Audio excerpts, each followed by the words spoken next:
Freemasonry and religion. In the last chapter, we pointed out that Freemasonry claims to respect religion and religious laws, but inwardly, it harbors great hostility towards religion. Whenever the opportunity arises, this hostility comes to the surface, because it cannot bear to continue hiding in its bosom. Now we asked, is this the attitude of Freemasonry towards all the religions? Or does it have a different attitude towards each religion? In other words, is Freemasonry ideological towards itself in dealing with religions, or is it not? We can immediately point out that the attitude that Freemasonry takes towards Judaism is different from its attitude towards Christianity and Islam. It is this issue that we will look at here. Freemasonry and the Jewish religion. Freemasonry is a Jewish work. The history of Freemasonry has shown us that it is a work of Jewish thought. Whether we think that it was born at the time of Moses alayhi salam or in later times.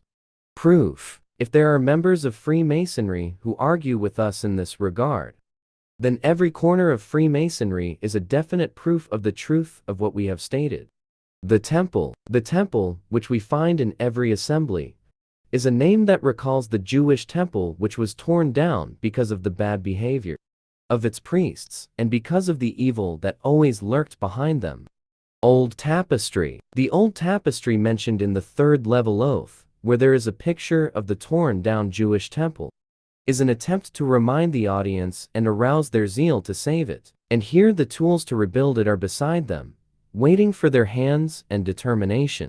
Altar, or place of sacrifice, is the name they use for a table between two pillars of the temple, which is the same as the altar, or place of Jewish sacrifice or offering. The two pillars are the Jachin pillars, the names of two very prominent figures in Jewish history. Boaz is a secret word of the first degree, which the Freemasons take turns spelling out, one letter and then another, and so on. So one says B, the other says O, one says A and the other says Z, and then both say Boaz together. This Boaz, as mentioned in the Old Testament, was one of the grandfathers of Solomon alayhi salam, the third grandfather. The story goes that he had a very large garden. One day a poor widow came into his garden to pick up some straw, and she fell asleep in the garden. Boaz fell in love with the widow and satisfied his lust by exploiting her poverty, her need, her isolation, and her loneliness. He was very proud of this, because she was not a Jewish woman, but an Arab woman from the family of Canaan. This story of Boaz can be read in the book of Ruth chapters 1, 3, 4, and the book of Kings chapter 7, the book of the first days chapter 3. The book of the second days chapter 3, also in the first chapter of the Gospel of Matthew, and the third chapter of the Gospel of Luke. Jachin is the secret word of the second degree, which the brothers of Freemasonry pronounce in the same way as we have stated above. Jachin is also called Yuchin or Yikin or Jichin. This was the name of Jacob's grandson alayhi salam from his son Shamun. His story is found in the book of Genesis chapter 46, the book of Exodus chapter 6, the book of Numbers chapter 26, the book of 1 Kings chapter 7, the book of 1 Days chapters 9 and 24, the book of 2 Days chapter 3, and the book of Nehemiah chapter 11. Solomon's table. The table of Solomon, which is the main table used by the head in the main place in the assembly. What does it mean? In addition, there are other secret signs that show the close relationship between Freemasonry and Judaism. For those who wish to learn more, please read on. The phrase, free lineage, good life history. The phrase, free lineage, good living history, is an attribute given by the noble chief to every person who enters Freemasonry. After the completion of the admission ceremony, this expression implies that everyone outside the temple is not free of lineage and has a bad life history, that is, his lineage is doubtful, as well as his life history and behavior. In other words, it is only the sons of the tribe, the members of Freemasonry, who are free of lineage and of good character. They are a select group of humans, a group of superior humans who are different from other humans. As for the rest of the people, that is not the case. That is the view of Jewish arrogance, which has made the Jews feel that they are the chosen nation among the nations of the world. They are above all human beings. Others are beneath them, otherwise it would be said that they are like animals or inanimate objects. That is the logic of the Talmud. Scripture is only the Torah. God is only the God of the children of Israel. By the 18th level, the Gospels and the hour N are no longer mentioned. At the 32nd level, after the advancement ceremony, the following dialogue took place. Question: what do you swear by? Answer: by the Torah. Question: do you know of other holy books? Answer: yes, there is the Gospel and the Quran. These two books belong to a group of people who have gone out of faith and out of humanity. I believe that Muhammad and Al-Masih are the two greatest enemies of our faith. Question: do you believe in these two men? Answer: no, I don't. I believe in the Torah alone, which is the true book that was revealed to Moses. Question: what do you think about Islam and Christianity? Answer: Christianity takes its teachings from the Torah, while Islam takes its teachings from the Torah and the Gospel. Question: which is better, the original or its offshoots? Answer: of course, the original is better. In the shrine of this level, there are two statues, that of Moses and that of Aaron. Then the supplicant was asked, they believe only in Moses and Aaron. Question: who is this? Answer: this is Moses. Question: who is that one? Answer: that's Aaron. Question: do you believe in any other than these two? Answer: no. Prophets other than Moses and Aaron cursed. Question: so you are obliged to curse others than these two? But these two, Jesus and Muhammad, came after Moses. Answer: that's right. I cursed both Jesus and Muhammad, and I hated both of them. I always repeat my curse. I kissed the feet of Moses and Aaron. Question: who is your God? Answer: the God of Israel, who helps Israel. In the ceremony of swearing the royal contract, which is found above the 33rd degree, the flags of the 12 tribes are raised in the temple. After the ceremony, the petitioner stood kissing the book of the Old Testament 4 times, and covered his eyes, and read the first part of the book of Genesis. Then he went downstairs into a very dark room, crawling on all fours. Then he comes out of that dark place with the Old Testament book, reading certain passages from the book of Examples, the book of Numbers and the book of Zechariah. Often the chief would conclude his talk around the temple with the following prayer: O our God, Lord of the children of Israel, overflow this house with your protection. This is the house that will be devoted to your worship. They say that the secrets of this level came down with the Lord of the children of Israel with the revelation. Secrecy. The outrageous secrecy that exists within the Freemasonry organization gives us a clue that it has a strong hereditary connection with Judaism. The reason for this is that Judaism is essentially a secret knowledge of tradition. It is the official name of the Jewish school, or school of Kabbalah, which has never been refuted by any Jewish religious reference material, either past or present. Kabbalah, also incorrectly sometimes called Kabbalah, is the oldest Jewish theology or secret faith that has ever existed among Jewish worshippers. The words are derived from the word al-Kabul, which means acceptance, and in this case means that the priests have accepted the words of their God, Jehovah, and that God has accepted their words. The words thus mean the precepts or Sharia, or the terms of the reciprocal game between God and the religious leaders, the covenant.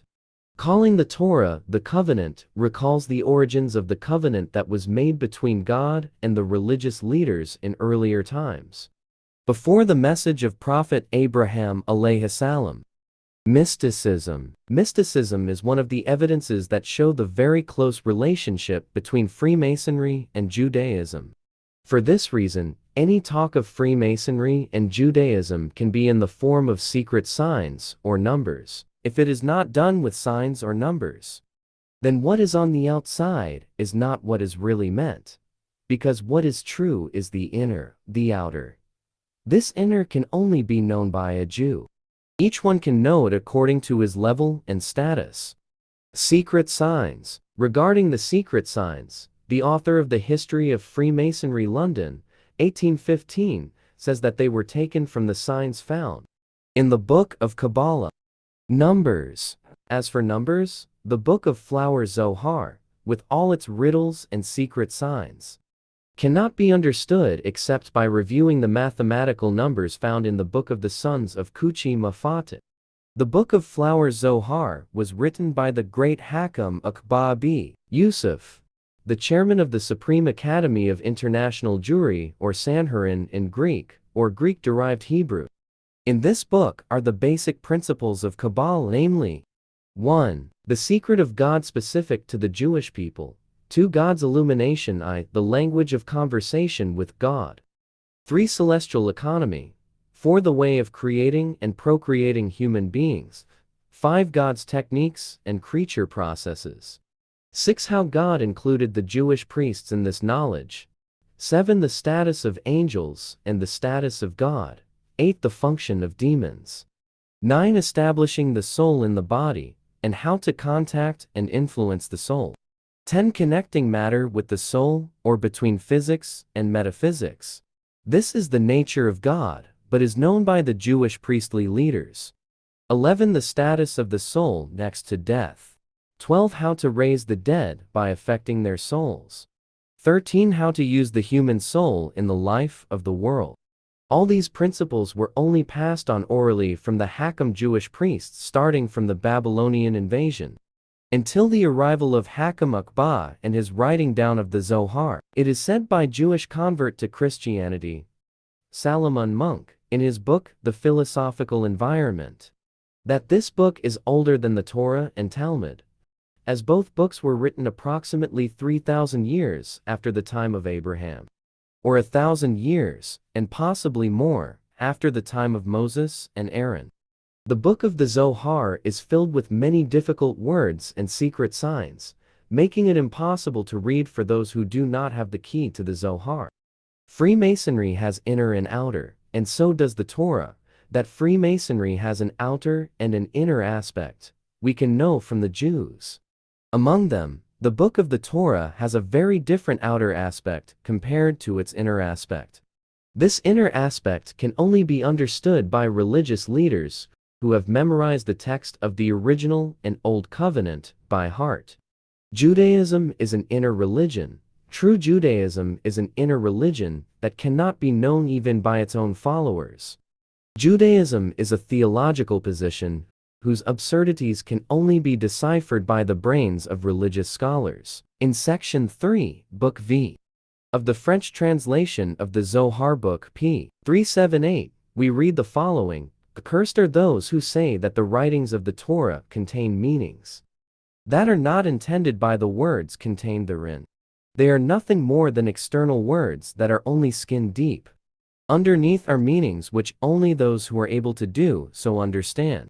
The reason for this is because the knowledge and the keys were only found in the priests who had direct contact with God. They guard all its secrets. Even the name of God among the Jews could not be known by the general public of the chosen nation. God is not Jehovah as many suppose.